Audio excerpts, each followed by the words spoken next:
Guys, so ನಾನು doctor Mahesh ಮಾತಾಡ್ತಿರೋದು. ನಿಮಗೆಲ್ಲ ಸಾಮಾನ್ಯವಾಗಿ ಗೊತ್ತಿದೆ, ನಮ್ಮನೆ ಬ್ಯಾಕ್ ಯಾರ್ಡ್ ಗಾರ್ಡನ್, ಇಂಡಿಯಾದ ಅಂತ ಚಿಕ್ಕ ಜಾಗದಲ್ಲಿ ನಾವು ಗಾರ್ಡನಿಂಗ್ ಮಾಡ್ತಾ ಇರೋವಂಥದ್ದು.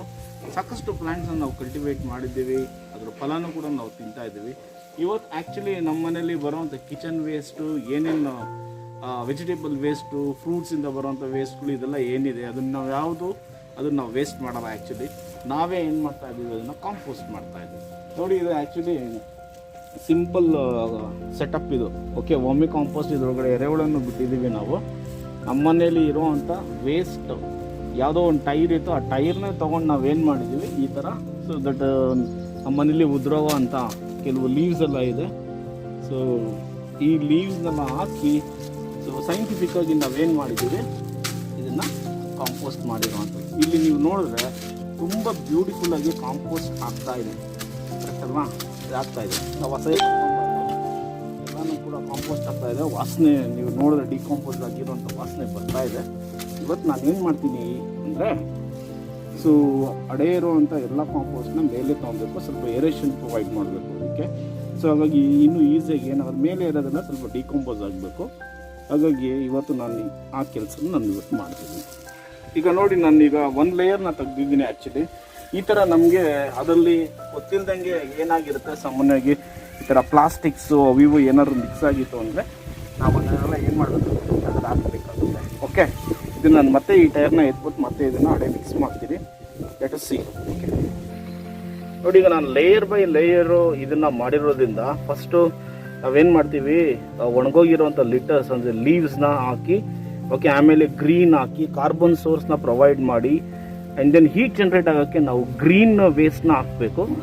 ದೆನ್ ಅದು ಹೀಟ್ ಆಗಿ ಫರ್ಮೆಂಟೇಷನ್ ಚೆನ್ನಾಗಾಗಿ ಬ್ಯಾಕ್ಟೀರಿಯಾ ಮತ್ತು ಚಿಕ್ಕ ಪುಟ್ಟ ಹುಳುಗಳು ನಾವು ಸಾಕಷ್ಟು ನೋಡ್ಬೋದು. ಇದೆಲ್ಲನೂ ಕೂಡ ಏನು ಮಾಡುತ್ತೆ, ಈ ಒಂದು ಬಯೋಡಿಗ್ರೇಡೇಷನ್ಗೆ ಹೆಲ್ಪ್ ಮಾಡೋವಂಥದ್ದು. ಓಕೆ, ಈ ಲೇಯರ್ಸ್ ನೀವು ನೋಡಿದ್ರೆ ಈ ಲೀವ್ಸ್ ಎಲ್ಲ ಎಷ್ಟು ನೀಟಾಗಿ ಡಿಕಾಂಪೋಸ್ ಆಗಿರೋದನ್ನು ನಾವು ನೋಡ್ಬೋದು. ರೈಟ್, ಈಗ ಇನ್ನೂ ನಾನು ಕ್ಲೀನ್ ಮಾಡ್ತೀನಿ, ನೋಡೋಣ. ಈಗ ನೋಡಿ, ಇದು ಥರ್ಡ್ ಲೇಯರ್. ಆ್ಯಕ್ಚುಲಿ ಇಲ್ಲೂ ಕೂಡ ನಾವು ನೋಡ್ಬೋದು ಫುಲ್ಲು ಡಿಕಾಂಪೋಸ್ ಆಗಿರೋವಂಥದ್ದು. ರೈಟ್, ಇದೆಲ್ಲ ನಾವು ನೋಡಿದ್ರೆ ಅಸಹ್ಯ ಪಡ್ಕೊಳ್ಳೋವಂಥದ್ದು ಏನೂ ಇಲ್ಲ. ಈ ಒಂದು ನಾವು ಸತ್ತ ಮೇಲೂ ಕೂಡ ನಾವು ಇದೇ ಥರನೇ ಗೊಬ್ಬರ ಹಾಕ್ತೀವಿ. ನೋಡಿ ಗಾಯ್ಸ್, ಎತ್ತಿದ್ದೀನಿ ನಾನು. ಅಡೆ ಆಗಿರೋವಂಥ ಎಷ್ಟು ಬ್ಯೂಟಿಫುಲ್ ಆಗಿದೆ ಈ ಮಣ್ಣು ಅಂದರೆ, ಅಷ್ಟು ಚೆನ್ನಾಗಿ ಎಲ್ಲ ಆರ್ಗ್ಯಾನಿಕ್ ಮ್ಯಾಟರ್ಸ್ ಡಿಕಾಂಪೋಸ್ ಆಗಿ ಕೊನೆಗೆ ಇದು ಗೊಬ್ಬರ ಆಗಿರೋವಂಥದ್ದು. ಓಕೆ ನೋಡಿ, ಇದು ಸ್ಮೆಲ್ ತುಂಬ ಚೆನ್ನಾಗಿ ಬರ್ತಾ ಇದೆ. ಓಕೆ, ಸೊ ಹಾಗಾಗಿ ನೀವು ನೋಡಿ, ಇದನ್ನು ನೋಡಿದ ತಕ್ಷಣ ನಿಮ್ಗೆ ಗೊತ್ತಾಗುತ್ತೆ ಎಷ್ಟು ರಿಚ್ ಆಗಿದೆ ಈ ಸಾಯಿಲು. ಫರ್ಟಿಲಿಟಿ ಎಷ್ಟು ಚೆನ್ನಾಗಿದೆ ಈ ಮಣ್ಣಿಂದು ಅಂತಂತ. That's really good.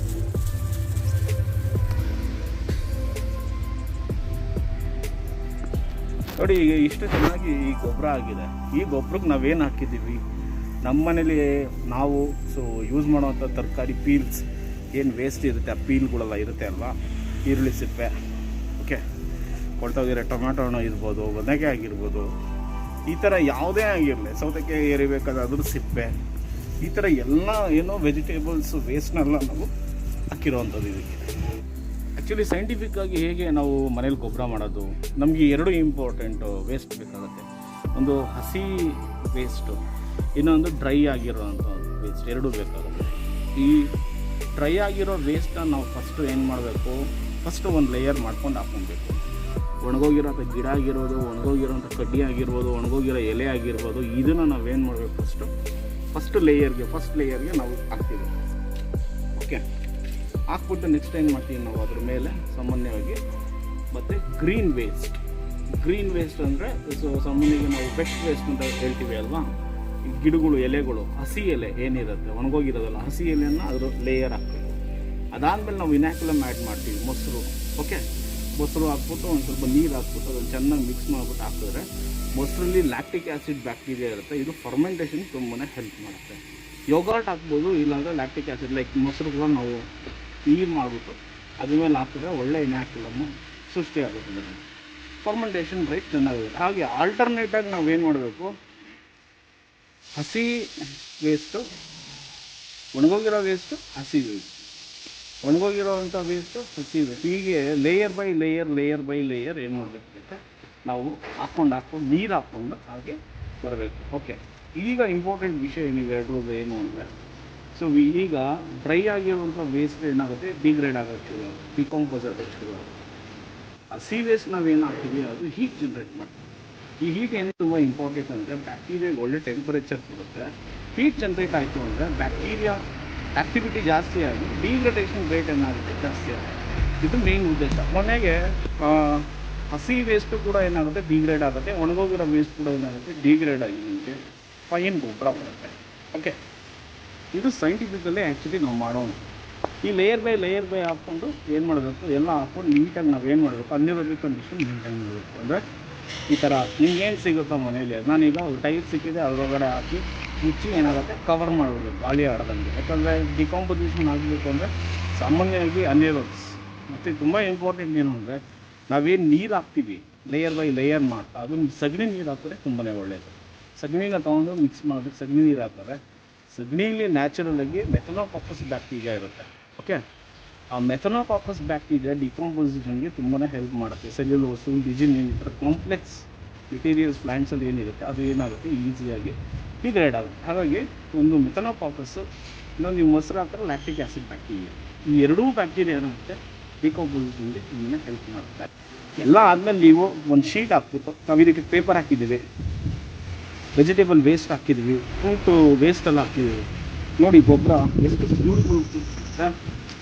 ಇದು ಆ್ಯಕ್ಚುಲಿ 2 ತಿಂಗಳಲ್ಲಿ ಓಕೆ 2 ತಿಂಗಳಿಗೆ ಬಂದಿರೋ ಅಂಥದ್ದು.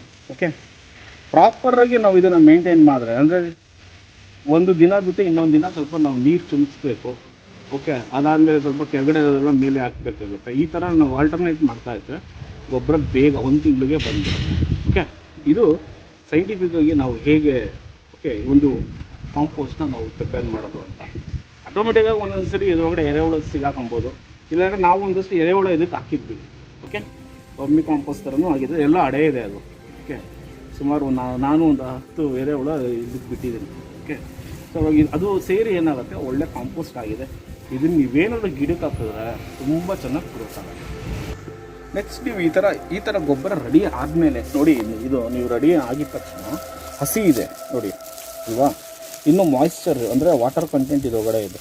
ಯಾವುದೇ ಕಾರಣಕ್ಕೂ ಗೊಬ್ಬರ ರೆಡಿ ಆಗಿದ ತಕ್ಷಣ ನೀವು ಇಮ್ಮಿಡಿಯೇಟ್ಲಿ ಇದನ್ನು ಗಿಡಕ್ಕೆ ಯೂಸ್ ಮಾಡೋಕ್ಕೆ ಹೋಗ್ಬೇಡಿ. ಇದನ್ನು ನೀವು ಸ್ವಲ್ಪ ಡ್ರೈ ಮಾಡಬೇಕು, ಬಿಸಿಲಲ್ಲಿ ಹಾಕಿ ಸ್ವಲ್ಪ ಒಣಗಿಸ್ಬೇಕು. ಚೆನ್ನಾಗಿ ಒಣಗಿಸಿದ ಮೇಲೆ ಏನಾಗುತ್ತೆ ಆ ನ್ಯೂಟ್ರಿಯೆಂಟ್ಸು ಹಾಗೆ ರಿಟೈನ್ ಆಗುತ್ತೆ.